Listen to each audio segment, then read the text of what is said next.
if that's okay. I also looked at next week, and it's even worse. The toothpaste one is. Yeah. Some of them sound like craft night. Yeah. No, this isn't craft night. So we'll go That ahead. sounds like a lot of fun next week. Everybody can eulogize each other. Yeah. Oh, God. Wow. That's the first time I ever heard that. That's very good. And I had a project in high school where we all wrote our own eulogies. Really? Yeah, it was really fun. You got to sort of think about your life and how would you want to be remembered? How do you think? And how would you not want to be remembered? Which is how we got the Nobel Prize. Wow. Because someone thought that Nobel there's a different guy named with his name would die. And so his obituary was just that he invented TNT. And he's like, I don't want to be remembered for that. Oh, And so he invented the Nobel Prize. wow. So we'll just wait for next week. Talk about eulogy. So we'll dive into question 1. So question 1 asks, why does the teacher encourage obedience to authority? I think this question is addressing the earlier verses, so beginning of chapter 8.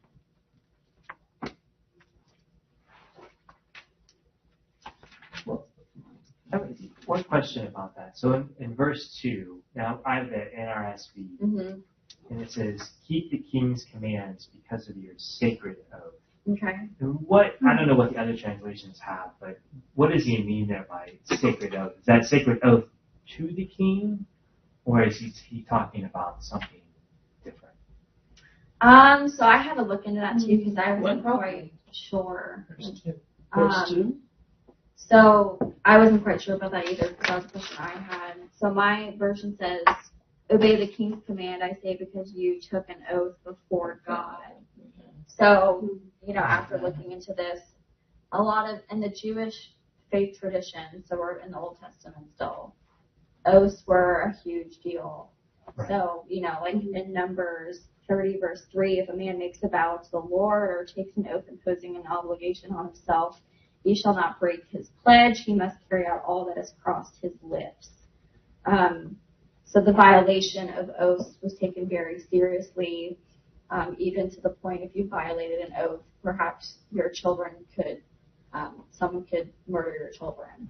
So in the Jewish tradition, very serious. And even if you fast forward to the New Testament in Matthew, Jesus makes the statement in Matthew 5:33-37, basically saying, let your word be yes, yes, or no, no.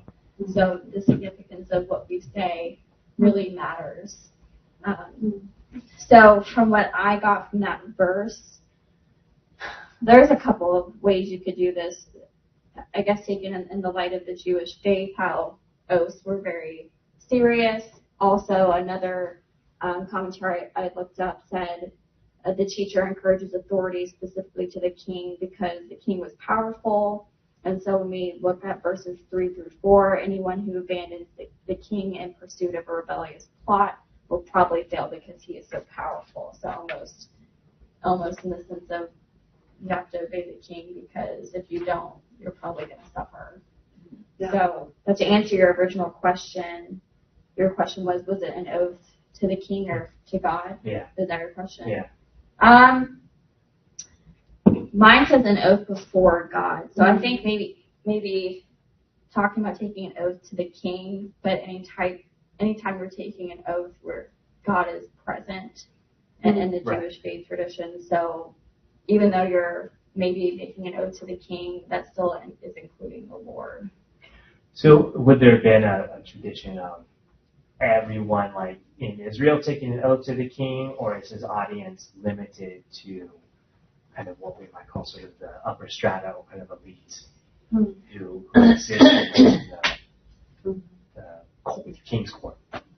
I don't think everyone in Israel was taking an oath to the king, so probably the latter, more of an elite audience.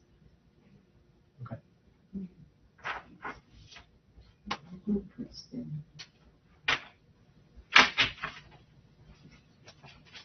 I just gave what the Bible said. you'll come to no harm. That was, that's why the teacher encouraged obedience to authority. Okay, yes, I agree with that. But it's just straightforward. Mm-hmm. What are the laws that are made? Laws that are made.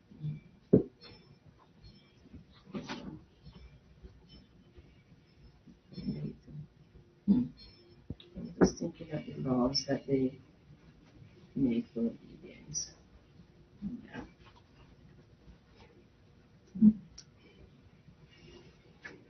Are you going to say something, Jason?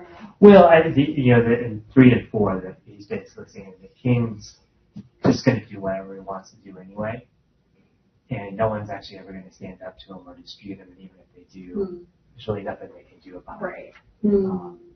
And so, but I like the end of verse 5, the second half, which is, and the wise mind will know the time and way. So whoever obeys a command will meet no harm. So it kind of sounds like he's saying, even if you're obeying a command that's probably not sort of morally upright or ethically sound, you're still going to come to no harm because you're just sort of carrying out your duties. Mm-hmm. But I like the second, because, and the wise mind will know the time and way. So it kind of sounds like he's saying those who are wise will kind of know the ways to maybe get around that, or know the time and the way to actually stand up to the king and to make the right kind of arguments to him. So if you're not one of those wise minds, you should probably just kind of. Yeah, exactly. Yeah.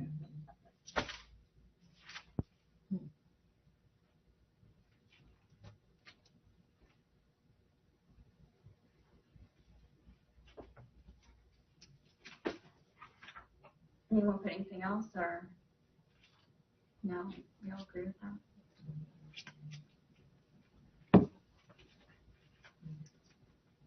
Okay, so we'll move on to question number 2. Question 2 asks, what is significant about the fact that human authority is limited? And 2 is very similar to question 7 and also question 10. So if you want to incorporate some of what you wrote for 7 and 10, they're all pretty similar. So what is significant about the fact that human authority is limited?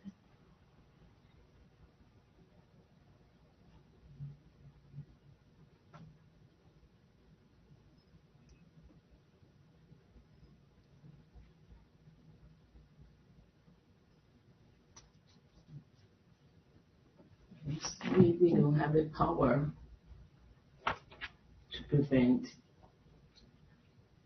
the day of death. We don't have power. You say, do we have power? We do not. We do not have power. Mm-hmm. Most people don't know how to use power wisely. Yeah.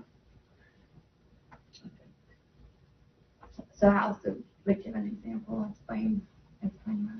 Well, people use it in ways that are harmful to others. Mm-hmm. So they use it for maybe self-advancement, which in turn can Use harm it to others. punish others. Mm-hmm. Punish others.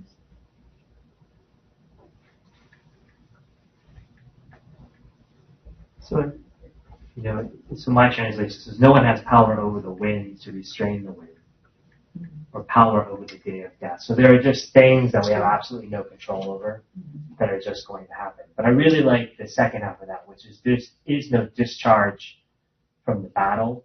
So, but there are still things that we have to do, and things that we're supposed to go out and do, whether it's through obligation, through duty, through job, or just things that we have to do in life. So you're still not discharged from that. There's still things you have to go out and do, but you have to understand where the limits are and what you have control over, what you can affect and what you can't. Mm-hmm. Yeah. I love this verse, especially when I don't get my way in my person with the government and all. The king's heart is in my hands, Proverbs 21:1. And so God is over. Human authority is limited. God is over that. He can influence. If he wants to, he can control the wind, Mm-hmm. So God is bigger in his ways than we are. we just can't, sometimes you just can't understand Mm-hmm. how, because he's so big. Right. I know if we could understand every aspect of God and why God does everything, then Mm-hmm. if we can figure out God, then really is he Would be God. Right, yeah. right. Yeah. And we don't know, and no one else knows. Yes, right. Right. There's a lot we can know though, but Mm-hmm. so much more. No, But I don't know why he I think allows some people this think person they to be an know. authority or this person to be. I don't know why he allows that. I don't get it. But It's not for us. right.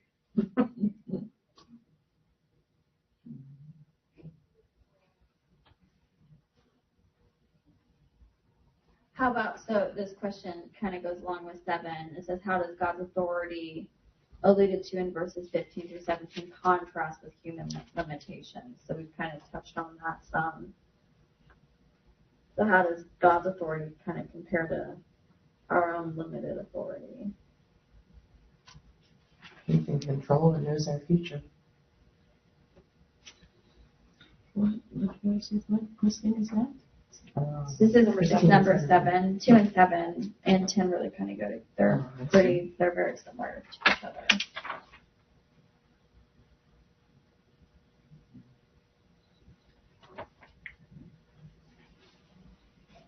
And it's basically what Rachel said. Wisdom is the framework for knowing all that God has done, but realizing we can never discover or comprehend its meaning. It's something that he keeps coming back to, which is we can never understand the full meaning of something. We can't understand the full impact, the full purpose. So much of this stuff lies beyond our understanding, maybe even our lifetimes. And even he keeps coming back to this idea. So then it's kind of like we have to be here in the present, eat, drink, and enjoy ourselves. But not trying to get caught up in this idea that we can figure out all this stuff, what the meaning is of everything, because we'll never be able to even know those. I think that God meant us to enjoy this life that he gave us. And to get the most out of it that we can. But I don't think, we don't know what God is thinking, and we never will. And so what can we do? The best we can. Try to be the best we can. Do what we can to help ourselves and other people. And I think when we contrast our authority, I have a hard time saying our authority because really everything that we've been given is a gift from God. But when we contrast our limited authority with God's ultimate authority, I think it's a very humbling experience, and it allows us to have like that holy fear that we hear a lot about in like Proverbs, and even back in the first 5 books of the Old Testament, because we kind of come to an understanding of how little we know in contrast to God, which allows us to be kind of spiritually humble in a sense, really knowing our position versus God's position. And understanding we are not the ones in control. So I think authority has a lot to do with control in a lot of different ways. But yeah, having the fear of the Lord. Psalm 111:10 says the fear of the Lord. I think that has a lot to do with acknowledging his ultimate authority, how he's the ultimate judge, that he's the one in control. I have a hard time equating fear to God. Respect is something different for me. But I cannot see where I am afraid of God. So I think, so when we think of fear, maybe in our current situation, I think when we think of fear, we might be thinking it like the fear you experience when you watch a horror movie or the fear you experience when we're watching the news about Ukraine. But when we're talking about holy fear is totally different from just fear. So holy fear is a lot more to do with knowing just how great and grand our God is, and compared to us, it's almost like a respect and honor thing. It's not we should be scared of God. That's, yes. It's more of a, right, it's more of, wow, how great are you, God, in comparison to me. It's respect and honor. Now, to me, if I were to put myself to God, to me that would be disrespectful. There's no way that I could feel right about that, frankly. I mean, to me, God is just awesome. Awesome. And otherwise, I mean, I talk to God the same as I talk to Jesus. And I think if I feared God, I would have a hard time just really talking to him.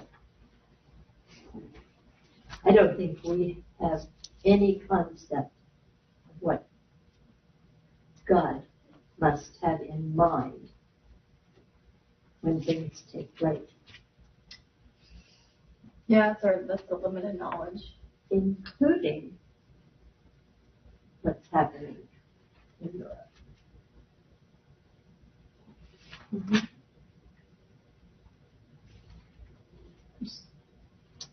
One of the notes in here, and I can't find it now, but that fear is probably better translated as reverence. You know, like y'all were talking about. And it seems like one of those unfortunate translation choices that was made in the King James Version, and it was just kind of stuck with it. Where there might be a better translation choice there. Interesting.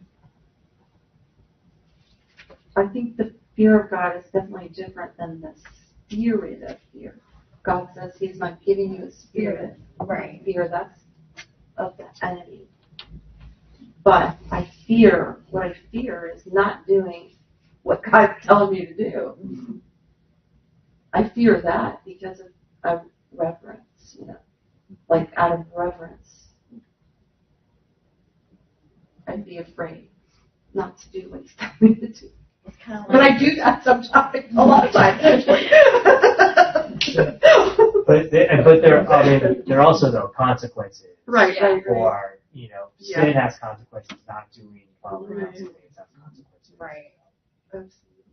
I think I don't know if we're off topic or not, but I think one of the things that I struggle with in that sense is so there are consequences of sin. Just like somebody said, if you like he's talking about his son. Like if my son took up smoking, there are consequences to taking up smoking. Like you get cancer, emphysema, or you just you have a cough or whatever. But there's also God as agency. God can also punish people. Just like he said, as the father of this teenager, I can punish him. I can kick him out of the house. I can ground him. I can do all of these things. So I think where I struggle is kind of where those natural consequences end, kind of where God's agency begins. Like I think I shared the story in James that I was listening to somebody talk, and he sort of made the connection between someone having an affair, an extramarital affair, and then getting cancer. And I was like, I don't think that's the way it works. I don't think you get cancer. God gives you cancer for having an affair. So I think that's kind of like where does that kind of where does one end and the other one begin? That's kind of where I kind of struggle sometimes. Yeah, I don't think God explicitly punishes us for like the example you just said, but I think God can use suffering and tragedy to teach us lessons. Right. But He doesn't necessarily be, Margaret, you just sinned today, so therefore I'm gonna do this to you. Right. Yeah. if that makes sense. Yeah. Yeah, that's a good question. Where is agency? Well, I think of the Apostle Paul, where he says, basically, just because grace abounds doesn't mean sin should keep on abounding. So, in other words, just because we know we have the grace of God doesn't mean we should keep on sinning. That when we accept Christ into our lives, we are consciously choosing Him every day, and we're walking towards sanctification, and sanctification towards Christian perfection. So we're trying to become more like Jesus, which we are consciously and every day turning away from sin and turning towards God. So just because we know we have God's grace doesn't mean we should go back to our old ways or our old selves. That we are always turning away from sin when we're in Christ and trying to turn towards Him. If that makes sense. Yeah. Isn't that Pelagianism? Yes, it is. And also kind of What is that? narcissism. I don't know what that is. So Pelagianism was basically, it's a heresy that because you're saved, you can then do whatever you want because your sins are going to be forgiven anyway. Gnosticism is, it's been years talking about Gnosticism. And that kind of has a similar idea in that once not comes from gnosis, Greek words for knowledge. So once you've attained secret knowledge, which is sort of what they consider salvation, then you're kind of free to do again kind of whatever that you want. Because there's this stark divide between the body and the spirit.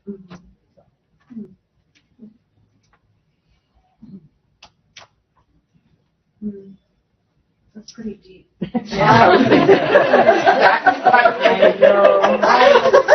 Right on my mouth. That is big. Whoa. Yeah, I'm lost right there. How much further we could go? But, Gnosticism. I mean, in a good way. I mean, that's good. That's Yeah, good. So it's like that's like a heavy thought. But, Gnosticism was like the biggest threat to the early Christian church for like the first couple hundred years. Would you say so? Yes. And I don't know that it's ever really gone away. And I think it's back in the Christian church in various forms in ways you'll encounter I agree. these different kinds of thoughts within there, especially the divide between the body and the soul and certain kinds of things. And so a lot of, not a lot, but some of what you'll read in the New Testament epistles, especially John's talking about, he is striking back at those Gnostic teachings. Yeah, I would kind of liken it to the current mindset of like all dogs go to heaven, which is not the case. I mean, there's still a conscious decision we have to make, and just because, John Wesley believed in what's called backsliding, so he believed in the Methodist, in our Methodist denomination, we don't believe once saved, always saved. You don't really? We do not. The Methodists do not believe that. We do not believe that. Really? So we believe, John Wesley believed in what's called backsliding. So we believe that we can lose our salvation because there can be a day just because. Well, what is defined backsliding? So What would that be? So backsliding would be, okay, so let's say you accept Jesus Christ, all right, when you're, let's just say 25, all right, and then fast forward, let's say 20 years, you're 45. And so John Wesley would say you can say, I no longer believe in Jesus Christ. Yeah, okay. Got you on that. And so, therefore, some people believe once you accept Jesus, you can never lose your salvation no matter what. But John Wesley would be, no, we're constantly working our way. And then there are people like some Christian music artists that have said, hey, I no longer believe this anymore. Right. I think that's what you mean. Yes.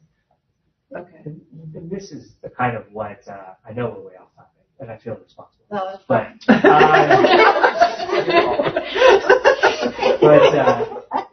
like I was hearing somebody, he's here at St. Pete, he was talking that some big, whatever, pastor who he was working with them, and he saved 5,000 people in one weekend. My thought was always like, well, what happened to those people after that weekend? And the kind of idea of cheap grace that you can just... Like the Billy Graham. Yeah, so you say the sinner's prayer, and then you're covered for the rest of your life. And I don't really think that's true either, right? I think that you have to then start to do work. Well, what about the opposite? You've been pretty bad all your life and you're on your deathbed. and you accept. You're the thief on the cross. So that's the good thief, yeah. That's Yeah. a good thing. See, then every time I get too far into that, then someone says, "Good thief," and I'm like, "Oh yeah." Gotta be one in every crowd. Never come for us, right? But that's a good thing. But I think it has to be genuine, right? You can't just say, Oh, I I believe. I know. It has to come from the heart. Absolutely. Integrity For and, sure. Yeah. and God knows whether the crowd that's listening to you, He knows your motive. no matter Yeah. how they feel, He knows. Well, and even I was reading in my quiet time, it does say in the end times that a lot of Christians are going to fall away. It says that in the Bible. It's scary. It's like there are going to be deceiving spirits, even in the church, that it could even arise from the church that cause people to fall away. So I wonder why. it's scary. It's like sobering. Like, Lord, please don't ever let me fall away. But that, I mean, even Jesus said what With this. Father, but yeah, he said, I think in Matthew, but probably multiple Gospels, many will say, Father, Father, when we enter heaven, and then God will say, get away from me, for I never knew That you. is the scariest verse in the Bible. So it kind of, I think, goes along with the same idea. You have to have, it has to be a mind and a heart thing. It can't just be you say From the something. Yeah. Yeah. Not the thing. That's interesting. I never knew that. That's good. Wow. Okay. But it's a constant Sometimes- journey. Right. It's a constant journey. Yes. Your faith. Is just because you took Jesus as your Savior, you can't stop there. Just, okay, I'm done. I can move on. We work you out our have to salvation. work. You have Work to on it. continue Right. studying and learning and moving towards that and accepting and believing. Well, because we're in a relationship with God, right? So, like within a human relationship, it can't be one-sided. So God can't do all the work and expect us not to do anything. I mean, there has to be, work from both sides. Sure. So, well, that was a good diversion. I mean, Yes, Jason. wherever the Spirit is leading us. So, let's go to question 3. So question 3 asks, think of one life setting in which you relate to authority. What is your biggest struggle in living under this authority? I think this question will probably vastly differ depending on life stages. And the second part asks, how has this source of authority brought positive benefits to your life?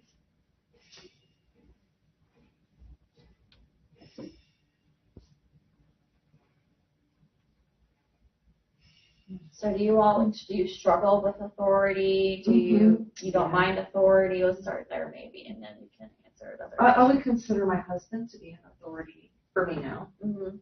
And I love him so much, but sometimes he tells me to do things I do not want to do. Especially when we have the money talks, I hate those. But, so yeah, I struggle because I want to do what I want to do. I want to buy what I want to buy. But I know he loves me, and I know he has our best interest in mind, and he wants me to love God and obey Him. And I guess that's what makes it easier, is knowing that's where He's coming from. And with family, raising the kids, constant struggle to take them to school, to do this, and then at the end, you get the appreciation and the fruit of your labor. Sometimes, yes, you get the appreciation and see the fruit of your labor, the things that you struggle with them, caring for the house, homework, all those things. As a family. I think my biggest struggle when I had my career job was trying to please others with my work. I can relate to that, yes. Mm-hmm. I wanted it to be perfect for my boss or for the auditors or for whoever I wanted. Didn't want anybody to say, you screwed up. Right. The people pleaser, and Yeah. I struggle with that too. One of the things for me is when there's a disagreement between what I think and what the authority figure thinks, Right. is how to kind of accept that and move on. And whether that's a particular Christian doctrine or spiritual teaching or interpretation of that we disagree on, or if it's a work boss who's we're going to do this thing and I really think we should do that thing over there. Is how do you kind of come to terms with that, and where do you draw the line to say we disagree so much I don't think I should actually be here, sort of thing. So me humbling myself to an authority figure versus eventually just saying I don't think this aligns with who I am and sort of what I believe and who my values are. Sure. I really, really struggled with church authority. This church's authority when we had to lock down for so long, Yeah. and really passionately disagreed and really struggled. I did not think that was the right way for us to go. And then finally I just said, okay, look, I think God sees your motive of love. Love your neighbor, and that's good. That's a good motive. I think he sees my motive of faith, and that's good too. So I just had to submit. I had to submit. There's nothing I could do about it. But boy, did I ever get riled up about it. And I let them know that too. And I think that's really what you have to do. You have to speak your mind. I don't think. But I have to be careful. Yes. In a loving way. Yes. In a loving way. Yes. Exactly right. Yes. There is the serenity prayer. Accept the things you cannot change. Love it. Love it. And the courage to change the things you can. Yeah. Those are hard words. Yeah. Those are You try to change me. Yeah. Then you submit to the authority. Well, then I think it does take some wisdom to realize what you can change and what you cannot change. That's the next one. Yeah. And because we're a community, our church family is a community, you're submitting because that's the way you feel. But you have to think of the big picture. Sure. And think of the danger to others. Absolutely. Where you're, I know. love your neighbor. Right. Is my wanting to be in church that great that someone else is going to come to harm because I'm there? Mm-hmm. Yeah. It was. I hear you. I know. It's a catch-22. Because it did harm the children, the teenagers, people, my friends with addictions, That's just. But it's just it was a catch-22, But I see both sides. Yeah, But that was a tough one. So. Yeah. If you can only see one side, I think that's the bigger problem. If you can see both sides, and if you can see the reasoning, then I was thinking of John Wesley's 3 general rules: do no harm, do good, and submit to the ordinances of God. Mm-hmm. But then, like you're saying, do no harm. Well, are we doing harm because we're not gathering as a community? Well, yes, probably. So that was probably no perfect solution. Yeah. I'm glad I was still in seminary when that was. To be a part of that, this is okay. Were you going to say something, Jason? I was actually going to make the point that she went on to make, which is not meeting can actually cause harm as well. Mm-hmm. Right. So, how has the source of authority brought positive benefits to your life? So, how have some authority figures? Well, for me, so I wrote about kind of my parents. I'm still at that age where I still have a really close relationship with my parents, and how I view them as authority figures, and I respect them a whole lot. And I'm the person I am today largely because of them. So they've modeled what it means to, sacrifice for the family, how to work hard, how to care about others, how to love well. And that's had an extremely positive influence on my life.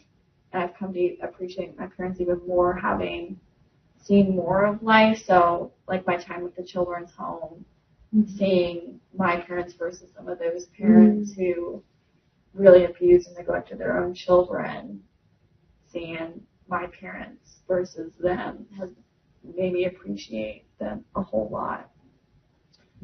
So that they've definitely been a huge positive in my life, and I'm very thankful for them.